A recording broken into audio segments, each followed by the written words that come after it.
10 rokov, čo máme, tak sme takou určitou raritou, lebo máme okrem Guinnessovho rekordu v počte prehratých zápasov zase.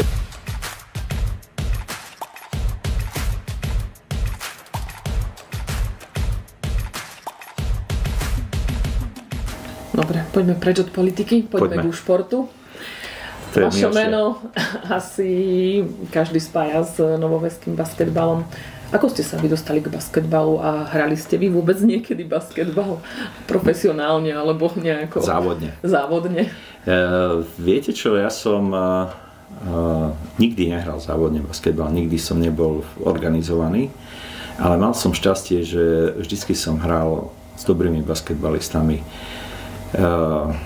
Ja som začal neskôr športovať, lebo som mal zdravotné problémy ako dieťa, takže ja som až na strednej škole a tam som stretol naozaj výnimočných ľudí, s ktorými sa doteraz pravidelne stretávam, a sme boli takí 6, 7 partia a to je, doteraz sa pravidelne stretávame a tam boli naozaj mimoriadni športovci, veľmi dobrí basketbalisti, československý reprezentant Ľubo Augustín, Peťo Henal, Miro Majaček, proste ďalší Ľubovod, Miloš Jendral, hej, Jano Čambal, to sú proste ľudia, s ktorými sme strašne veľa športovali, nehrali sme len basketbal, ale basketbal bol to najhlavnejšie, ale my sme vyrastali v tom období, keď niekto športoval a bol v niečom dobrý, tak vlastne športoval vo všetkom. Čiže my sme všetci chodili na gymnastické, na futbal, na volejbal, proste všade sme chodili. Hej.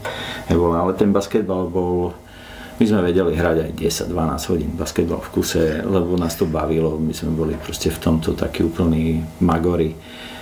A ja som vedel, že nemám fyziognomiu na to, aby som mohol byť profesionálny športovec. Mojou prednosťou sú iné veci. Ja viac premýšľam o tom, čo jak a proste ináč fungujem. Tak som sa rozhodol, že na vysokej škole videl som tam veľa basketbalistov, ktorí boli naozaj veľmi dobrí slovenskí reprezentanti a prestali hrať basketbal, lebo nevedeli na vysokej škole. Tak sme založili vysokoškolský klub. V 93. sme už hrali nejakú súťaž v Bratislave. A vlastne odtedy som funkcionárom. Už vtedy som sa stal predsedom toho basketbalového klubu. A hrali tam naozaj mimoriadni československé reprezentanti, slovenskí reprezentanti, mimoriadni basketbalisti sa nám podarilo dať dokopy a mal som z toho takú radosť. No, keď som sa vrátil z vysokej školy, tak ma oslovil Jožko Gonda, ktorý bol vtedy predseda basketbalového klubu, a keďže vedel, že som na vysokej škole robil, aby som prišiel s niečím pomôcť, tak chvíľu som sa motal okolo juniorky, mládežníckych družstiev, ako kadetov, juniorov, ako vedúci družstva. No a potom som sa stal členom výkonného výboru basketbalového klubu a mal som na starosti organizáciu zápasov extraligy a potom postupne to prechádzalo. V 2013-14 Jožko Gonda tak vyskúšal, že tí starí funkcionári, v úvodzovkách starí, oni nie sú starí, len dlhoroční funkcionári sa stiahli a ja som 1 rok bol poverený vedením klubu, vtedy sme získali bronzové medaily, čiže dobre, ale následne ja som chcel iným štýlom fungovať, to sa nestretlo s porozumením, ja som to akceptoval, tak som sa stiahol z funkcie, zostal som ako hlavný usporiadateľ, ale vo výkonnom výbore som nebol a potom následne ma Jožko Gonda požiadal, aby som prevzal celý klub, lebo po 25 rokoch už on bol 25 rokov predseda basketbalového klubu, už bol strašne unavený z toho všetkého. To bolo 2014-15, takže som prevzal ten klub, je 8, 9 alebo 15, 16, neviem teraz už presne. Prevzal som komplet celý klub na starosti, samozrejme. Mali sme ťažké obdobia, kým sme sa naučili robiť basketbal. A potom prišli aj pekné obdobia a musím povedať, že vyskladal sa dobrý tým ľudí, ktorý sa každý rok rozširuje, zväčšuje sa tým ľudí. No a myslím si, že nerobíme hanbu našemu mestu. Momentálne ste v akej pozícii v klube? Ono je to tak, že ja som bol najprv ako predseda občianskeho združenia a teraz momentálne som väčšinový vlastník spoločnosti, ktorá vlastní mužský basketbalový klub a zároveň som aj v občianskom združení, ale tam už nie som štatutár. Takže keď ma predstavujú ako šéfa basketbalu alebo ako majiteľa basketbalu v zahraničí, lebo to takéto zložité v zahraničí nie je. Hej, čiže keď vlastne teraz sme boli na tej schôdzi, tej súťaže, ktorú hráme, ten Severoeurópska liga, tak viac menej tam to ťažko vysvetliť, čo som, tak bolo dané ako šéf klubu. Teraz vlastne začala basketbalová sezóna. Čo vás najbližšie dni, týždne, mesiace čaká? Viete čo, myslím si, že už máme zastabilizované fungovanie klubu, už každý vie, čo má robiť. Samozrejme je veľa ešte čo robiť a tým, že sa snažím chodiť po Európe, po svete, a snažím sa chodiť s otvorenými očami, vidieť, ako to funguje inde, tak sú veci, ktoré chcem ešte zmeniť v basketbale. Dúfam, že sa to podarí. Tak čo nás čaká? Čaká nás tá nová súťaž NBL, to je Európska severská basketbalová liga, ktorá je veľmi kvalitná a sme rádi, že nás vybrali. Musím povedať, že sme tam klub s najnižším rozpočtom, ale naozaj ako sa teším, ale tie výsledky nám dali šancu, aby sme sa tam dostali. A čaká nás SBL, to je Slovenská liga, najvyššia súťaž, kde minulého roku sme skončili strieborní. Takže toho roku uvidíme, ako bude, sľadom na to, ako posilnili ostatné kluby. Ak budeme v prvej štvorke, budem to považovať naozaj za úspech. A ja môžem povedať, že za tých 10 rokov, čo máme, tak sme takou určitou raritou, lebo máme okrem Guinnessovho rekordu v počte prehratých zápasov za sebou. To bolo? Máme 52 zápasov, to je 8 zápasov na konci jedného ročníka, celý jeden ročník a asi polovička ďalšieho ročníka, to bolo 52 zápasov. V rade sme nevyhrali. Tak 5 rokov na to sme získali double, to znamená vyhrali sme majstra Slovenska aj slovenský pohár, čo sa nepodarilo predtým 11 rokov nikomu, čiže bola to taká menšia rarita, prekvapenie na Slovensku.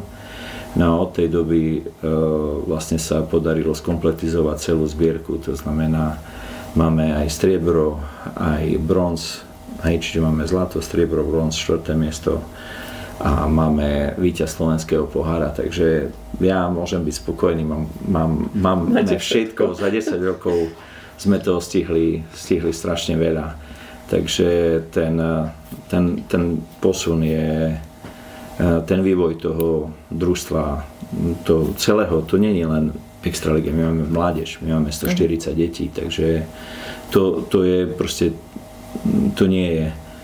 Tú extraligu sme aj pri tých 52 zápasov, čo sme prehrali, sme zachraňovali preto, aby tie deti neodišli. Hej, lebo vrátiť sa do prvej ligy je oveľa ťažšie sa dostať znovu do extraligy. keď vypadnete. Vtedy sa nevypadávalo, sme mali to šťastie. To znamená, zostali sme, ale proste udržali sme sa. Teraz to vidieť, máme talenty, ktoré pôjdu hore a verím to, že to bude dobré. 52 prehratých zápasov v rade je dosť také frustrujúce, nie? Ako ste to prežívali, alebo proste nedemotivovalo vás to, že kedy sa to prelomí toto? Pre mňa sú to výzvy. Ja som to... Ono to nebolo tak, že my sme... Veľa zápasov bolo o jednom koši, kde sme prehrali. Hej? Áno, my už sme vlastne v tej sezóne, kde sme nakoniec vyhrali, my už sme tu mali 3 zahraničných hráčov. Hej? Alebo áno, keď som prevzal klub, ja som prevzal klub po tých 8 prehrách, hej? To vtedy proste nejaké dlhy tam boli a tak ďalej a tak ďalej. A ja som povedal, že ja nebudem tvoriť nové dlhy, ani nebudem tlačiť dlh, kým nevyrovnáme dlh, dovtedy proste pôjdeme údržbovou. Tak my sme hrali, viete, keby nebolo to obdobie, tak Matej Majerčák by ako 15-ročný nedostal toľko minút, ako dostal, a teraz má kariéru v Ostrave, reprezentant slovenský. Proste pomohlo mu to, áno, talent, ale dostal ako 15-ročný príležitosť hrať extraligu s mužmi. Hej, to proste neviem, či ako takú príležitosť neviem, či niekto dostane, lebo neviem, ktoré kluby by vydržali toľko, čo my. Na druhú stranu si veľmi vážim, že aj keď sme mali, 30 prehier, stále chodilo 300-400 ľudí do haly pozerať na basketbal. Proste tí ľudia nám verili. Verili tým chlapcom, lebo tí nemali možno také zručnosti, aké by mali mať, ale hrali so srdcom, hrali naplno, bojovali. S prepáčením sralo ich to, keďže sa prehralo. Hej? Ale vlastne snažili sa. Len proste to nešlo. A tak jak v pripravovanom filme nakoniec to bude, že keď sa ten zápas vyhral, 53. zápas vyhral o bod, tí hráči, tí všetci dookola sme sa tešili, keď sme získali majstra Slovenska. Hej, ako naozaj. Je to také, že Spoko, Jožko Kramar, sa niekedy pri 30. prehratom zápase rozhodol, že to začne natáčať. Videl v tom. Tak vlastne odtedy natáča až do minulej sezóny, stále chodí s kamerou a natáča tie veci. A pripravujeme toho roku, verím, že sa to podarí, by sme chceli uviesť do života film. Pracovný názor to má Zero to Hero, takže uvidíme, či sa to podarí, lebo je to americký sen. Hej, viete, z 52 na majstra Slovenska a víťaza slovenského pohára, ako získať double.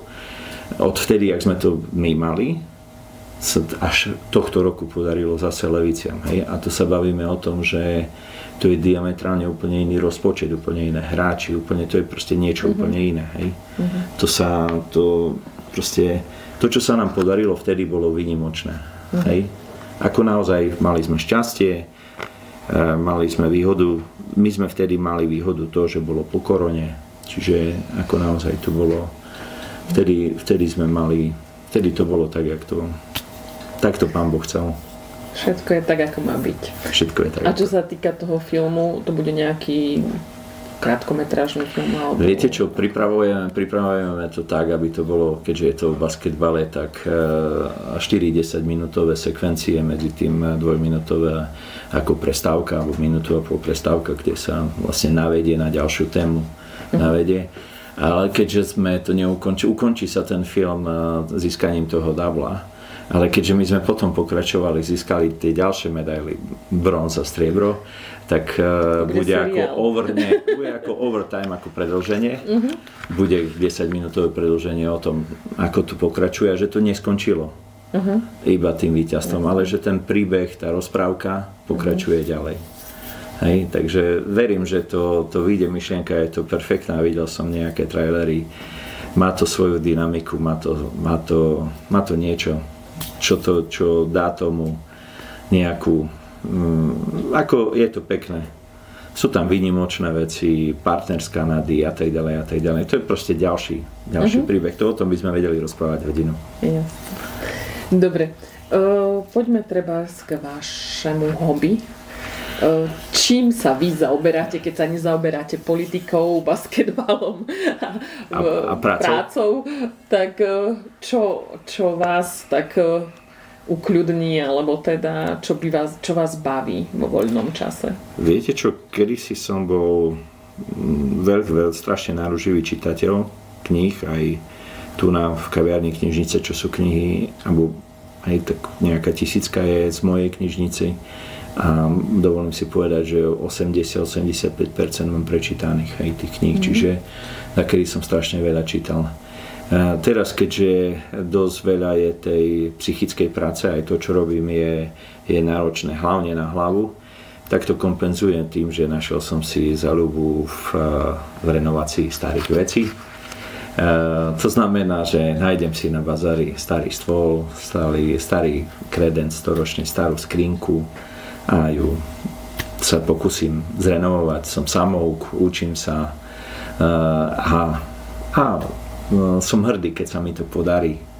A musím povedať, že tak ako snažím sa byť trošku kreatívny, vymýšľať veci, aby hlavne sa to páčilo mne a nie sú to veci, ktoré by som predával. Ja vlastne iba tie, ktoré mám kde umiestniť, tak vtedy niečo vyrobím, vtedy niečo urobím a tým sa zabávam. Takže toto je teraz tých posledných pár rokov, 3-4 roky, to je moja psychohygiena. Ste samouk a používate nejaké videá, alebo teda podľa čoho to pocitovo idete? V mladosti som sa venoval výtvarnému umeniu a pri otcovi, pri tej archeológii som robil reštaurátora, keramikára a proste snažil som sa niektoré veci dávať dokopy. S takou hrdosťou môžem povedať, že ešte pred 2 rokmi časť vecí, ktoré ja som reštauroval, boli v Kežmarskom múzeu. Hej, som ich tam spoznal. To už je možno 30 rokov. A ešte stále sa nerozpadli, takže asi som ich dobre urobil, že som poskladal tie črepiny do nádob rôznych a do takýchto vecí. A ja som si povedal tak, že idem robiť tak, aby som dával druhú šancu starým veciam. A to hovorím to hlavne svojim deťom, aby si oni to uvedomili, že aj ja budem starý, aby mi dali druhú šancu. Takže to sa snažím a je to pokus omyl, niekedy to vyjde, niekedy to nevyjde. Nekupujem drahé veci. Hej, to znamená, že aj keď sa mi to nepodarí, neboli to tak, že väčšinou sú to 10-20 eurové. Už keď kúpim za 60 eur skrinku, tak to už musí byť presne tá, ktorú ja chcem. Takže väčšinou tak, že keď sa vypratávajú staré domy, tak staré stoly a staré kredence a také, ale z dreva, drevené, nie drevotrieskové. Takže s tými drevenými sa rád hrajem. Angažovali ste sa aj v kaplnke v Šúlorohu.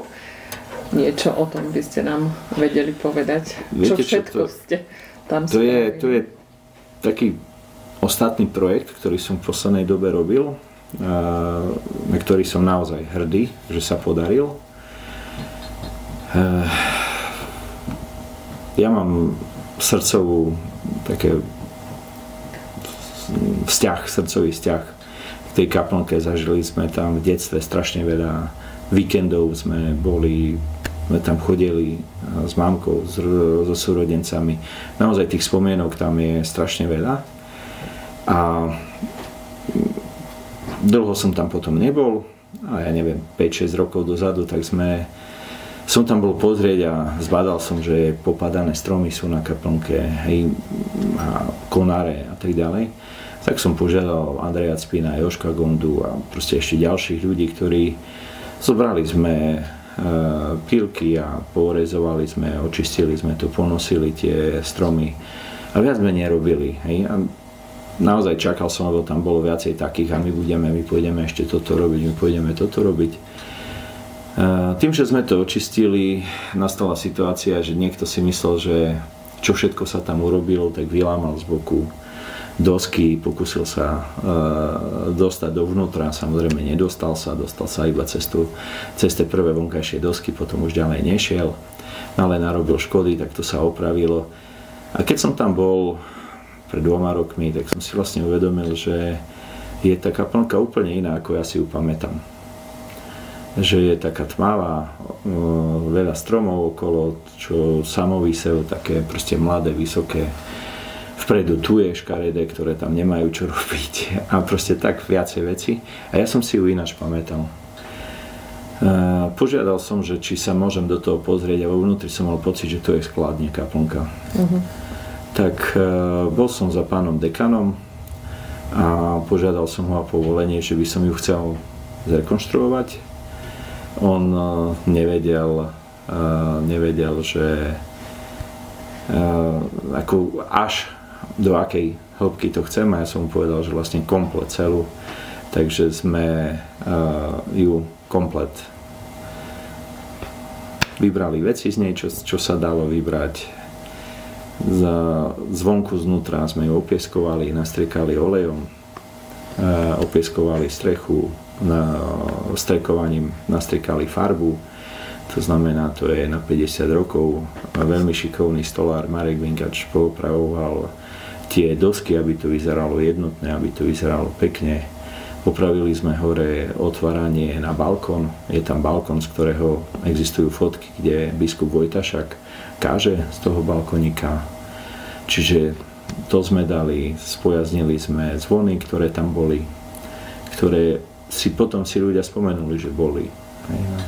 Odstranili sme z môjho pohľadu škaredú emailovú farbu na všetkých tých veciach, čo tam boli, lebo samozrejme ľudia to chceli opravovať, tak to opravovali tým, že to natreli najlepšie najtrvacnejšou farbou, to je emailová, ale tým pádom zabili celé to drevo, tú krásu toho dreva, ktoré tam je.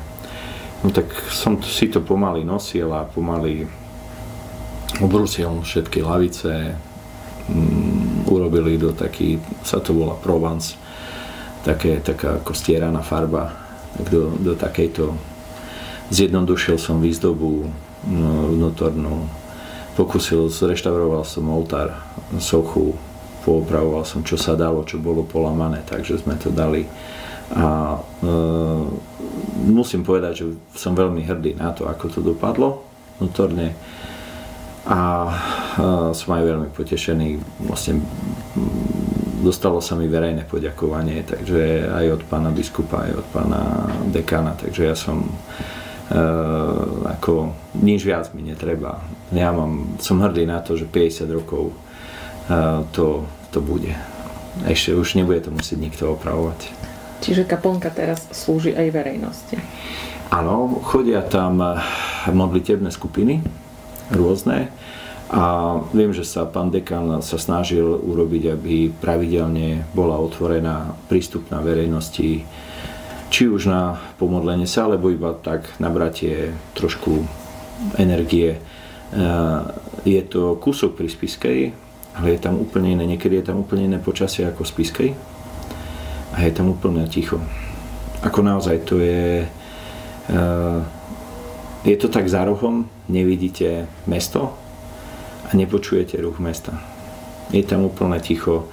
Zažil som tam pri rekonštrukcii také veci, že srnky boli 50 metrov odo mňa na lúke sa pásli. Hej, lebo proste oni ma nepočuli, ja som vo vnútri maľoval, ako sa hralo pri oltári a vyšiel som vonku, samozrejme šmatľavo som zakopol, tak som ich vyhnal, hej, sa zľakli, ale proste tam je to nádherné a celé to prostredie sa pomaly kultivuje, takže naozaj teším sa z toho, že ako to bude. Vzniká tam taká oáza pokoja.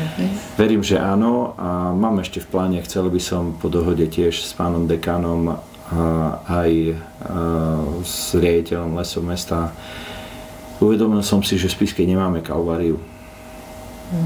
Sme jedno z málo miest, ktoré nemá svoju kalváriu, tak chceli by sme urobiť kalváriu, vlastne, ktorá by končila pri tejto kaplnke.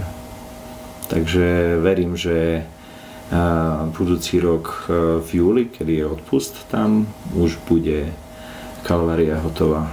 Takže verím, že sa to podarí. Uvidím, že ak. Hej, popri tých veciach, ktoré robím, je to naozaj taký myšlienkový únik, že s tým si človek môže, ako naozaj tam si oddychnem pri týchto veciach. Ďakujem pekne za príjemný rozhovor. Ja ďakujem a musím povedať, že ste jedni z mála, ktorí naberú odvahu diskutovať, ja to nazvem v úvodzovkách, s politikmi, aj keď iba komunálneho rázu, lebo každý berie, že ako keby sme boli, ja neviem, niečo, čo môže tomu pokaziť. Pre mňa to je prekvapenie, lebo ja si myslím, že väčšinou sa poslancami a politikmi stávajú ľudia, ktorí niečo dokázali a ich meno je známe. A tým, že sa stanú politikmi, ako keby dostali čiernu nálepku a aj tí ľudia, ktorí dovtedy ich uznávali za to, čo dokázali, ich zrazu prestanú. Pre mňa to je jedna z tých vecí, ktoré na tej komunálnej politike mi vadia. Lebo keď pôjdete niekde do zahrania, ale to sa asi musíme naučiť, lebo keď pôjdete napríklad do Francúzska, tam je ten, čo sa stane poslancom, je považovaný za, poberá úctu od ľudí, aj ktorí ho nevolili. Lebo dokázal presvedčiť viac ľudí, ako ten, že má. Samozrejme, ak mu preukážu, že pochybil, tak mu to spočítajú, ale ak sa snaží robiť dobre, tak mu nerobia zle. Hej? No, na tom našom malom Slovensku je to tak, a tu na Spišskej to ja cítim, ako nie mňa, ja som málo kedy od 2000, neviem ktorého, nepodnikam v Spišskej. Hej, robím prácu, podnikam mimo Spišskej, lebo aby som sa s tým nestretával, ale mi je naozaj ľúto, že ľudia, ktorí sú aktívni a potom sa rozhodnú byť aj politicky aktívni, tak tí istí ľudia, ktorí ich predtým chválili, ich potom hania. Iba jeden príklad uvediem. Viktora Pamulu pozná veľa ľudí ako aktívneho vozičkára, ktorý sa vyjadruje k veciam verejným, hovorí. Kým sa iba vyjadroval, bol ten v odzvukách influencer, ktorý debatoval, ukazoval na chyby aj mesta, aj fungovanie, tak každý ho, áno, máš pravdu. Ak sa raz zúčastnil volieb, už ho v ten moment, ty si politik. Čo ty to, čo píšeš, to je len o tom, aby si bol zvolený. On sa nezmenil, on je rovnaký. Len ho ľudia ho začali ináč brať. A to je podľa mňa obrovská chyba, lebo strácame potom tých ľudí, ktorí sú. Takže, pardon, som sa trošku rozhovoril, ale chcel som to povedať a chcel som vám poďakovať, že vy tú odvahu máte rozprávať sa aj s politikmi. Ďakujeme veľmi pekne. Ja ďakujem.